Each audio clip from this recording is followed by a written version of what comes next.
Hey everybody, this is Talkative Carl back again for another discussion video.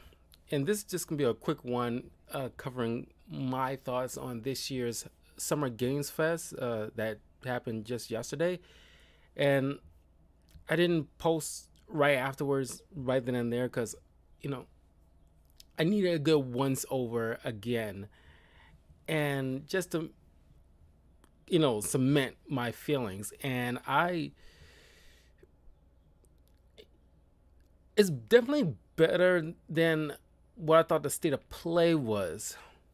Not to saying like state of play was ass or anything like that, but it's just that it was like a 30-minute thing, and it's like these. Well, this is like E3, but not E3. Let's be honest with you, but you know, E3 as we have known it to be prior to the whole pandemic will be coming back next year, but they're not calling it E3, but it's pretty much E3. But I am just like, I gotta give some Games Fest this.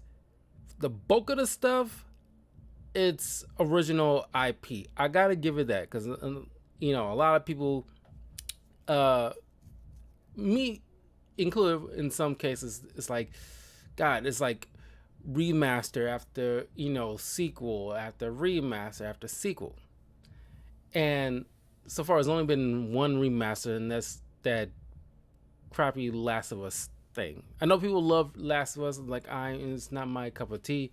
Neither is Cuphead, and like I'm glad people there's fans out there for that stuff, but it just I never got into Cuphead, never got into Last of Us because I think it got you know blended in with the whole mix with Walking Dead and a whole plethora of zombie craze during that period. It was an insane, lengthy period of just everybody and their mama making like a zombie game, TV show, or movie. And I'm not even a fan of zombies it, uh, as a whole, but it's just like you're just like pumping them out because it's the new hotness, and like it's worn out as welcome. And Last of Us is just like the last remnants of that because they just wrapped up like Walking Dead like a few months ago, I think, and it's like just you know and Last of Us. And I know they're making a TV series, and it's like God, it's not. It just I don't really care, but uh, but I gotta say, the bulk of the show is just like it's either like very Doom Eternal like, or just space horror, or just like space horror, or like just demonic something like I know like people behind these games like go to these events and they bump elbows to each other, and network and all that other stuff. But are y'all just like lifting notes off each other because y'all making pretty much the same goddamn thing, at least for the most part? It's not everything, but most of the games that I've seen is like all space or demonic stuff, and it's weird. And it's like this is going beyond way more than people. A couple of people who might have the same idea. You know, by happenstance. This is like almost everybody, and I don't know what that is, because either like very Dead Space and or Doom Eternal, and it's like God, and it's I can't really tell you what specifically other than maybe aliens deformation or defunct or something like that. Uh, Other than that, everything else seems like I can't tell you. Out of all that little space theme thing, it's like I can't tell you which one is which. That because they all blend together. Then but there's what was like Arcadia, something Arcadia, Academy Arcadia, something like that. That looks sort of interesting. Uh, but it kind of reminded me of like the way the stories, laying out with the guys trying to escape from this Disneyland type thing, and it's like kind of giving Bioshock vibes. I haven't played Bioshock, so I don't know, but I I do. Uh, One second here.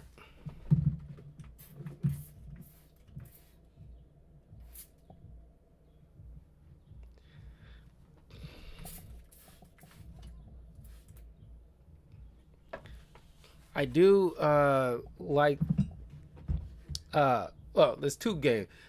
They introduced Guile for Street Fighter 6, and it's like I like when they show some growth with not like just character growth, but just like external growth with these legacy characters like Ryu, getting this little big red shaft from like Oro. It's like not like Master Ryu, but it's kind of like a more, like Ryu's, who's learned some stuff. He's like growing, where he's not obviously not a novice anymore. Like he's leveled up a bit. I'm curious what they'll do with like Ken, but Guile, looks, relatively older. He got like a little, you know, not like bearded Ryu, but it's like like a little soul patch thing got to go on, and uh, of course Chun Li. Like they really, like every Street Fighter, like they try to thick up Chun Li even more than she's already thick. I'm not complaining, but the new guys, look cool. Uh, I like the whole hip hop splash paint animation thing they got going on, very 90s vibe. I'm looking forward to that. Uh, the They introduced like the Marvel, well not introduced, they show a little bit more of Marvel Midnight Suns that's coming out in October this year. And there's another demonic like theme to a game, but I just saw like gameplay of it this morning, and it's like I never played an XCOM game before, and but I did not think this would be like a card turn-based game. It's like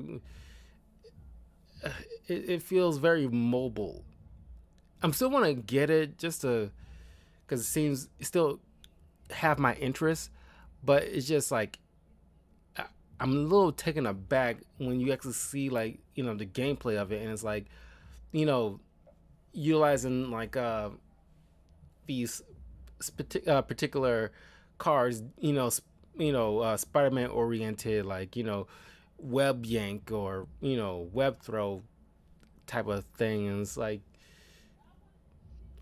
oh my god, and it's like I half expected it to be something like Marvel Ultimate Alliance or something.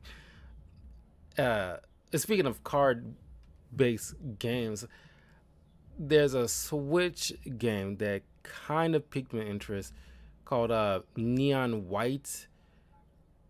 It's coming out, relatively soon on June 16th, so a week from now. And I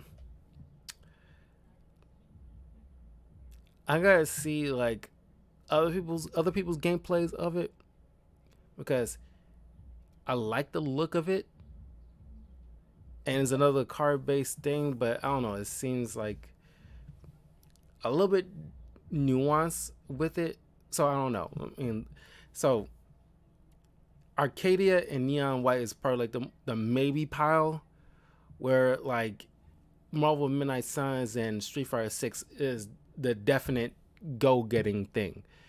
Oh, and also Gotham Knights. That's a definite thing I'm getting. I'm still I'm still on the fence with the decision of having each of the sidekicks having different ways of traversing around Gotham City, with Nightwing having this glider thing that's called the trapeze, and like having Jason Todd had his soul jump thing.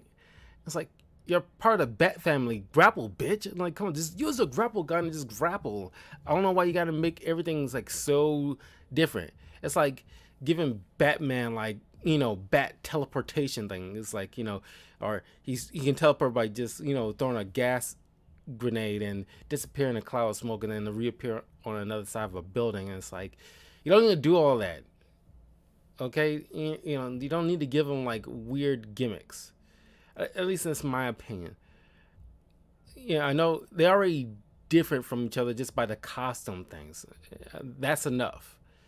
And then like Jason Todd out of his Red Hood costume, he looked cartoonishly bulky, and it's like in other iterations of him, he looked just fine. But in this game, he looked like super bulky. It's like like just all muscle, and it's like he looks like one of those brute like thugs that you beat up in any typical game, and it's weird. And he didn't look like that. I know this is not in the same era of the Arkham games, because he looks definitely different from what we saw him in Arkham Knight. But oddly, Suicide Squad game is in the same vein, like era, whatever you want to call it, as the Arkham games, which that is weird, because they don't really have the same feel to it. I know that's the point, but it's just like there's there's a certain you know uh to uh uh the Arkham game, the Arkham style, that the Suicide Squad game doesn't like hit that same note to it, and that's just my personal take on it. I'm looking forward to the Suicide Squad game, but it's just like, if you put like the Arkham game side by side with Suicide Squad, you would anybody you ask, they would think like, no, these are not from the same property by face value. I know, like you can't make it all dark and gloomy like the Arkham stuff. Maybe that's why, but it just, even without the dark aesthetic, you still need to be able to feel like, yeah, we're in like the Arkham verse. Especially if we got like the other Justice League members in this new game. It just doesn't feel like Arkham, or at least in the same property. But Summer Games Fest, I mean, like I said, like I applaud them for bringing in new IP. I think like we're long past like because I don't know what year was it, because I remember one year they hit, just like with this whole space horror thing they got going on this year with this Summer Games Fest. I remember one year when they just hit everybody with remaster after remake after sequel, and it was like weirdly annoying, and it's like that's why I'm feeling like, God, y'all aping off each other, and it's weird. But that's just my quick thoughts on it. Summer Games Fest. Oh, the Ninja Turtles game. I might, because I might not get it, but like I'm glad that kind of like quality of like a back in the Super Nintendo era kind of gameplay feel. Like kudos to that. Like a part of me wants to get it, but it's like it's definitely meant for like people who want like bring people on to like it's a six, it goes up to 6 players to play with. But like I don't have any kind of teams that I want to bring on that might be getting this game, so we can all play together. But It's still cool. Uh, but I will see you guys uh, in a little bit. Well, I got a new comic book review to cover, so I'll see you later. And let me know in the comments below what games from Summer Games Fest that you are interested in getting, and which ones kind of like turned you off at all. So I will see you guys soon.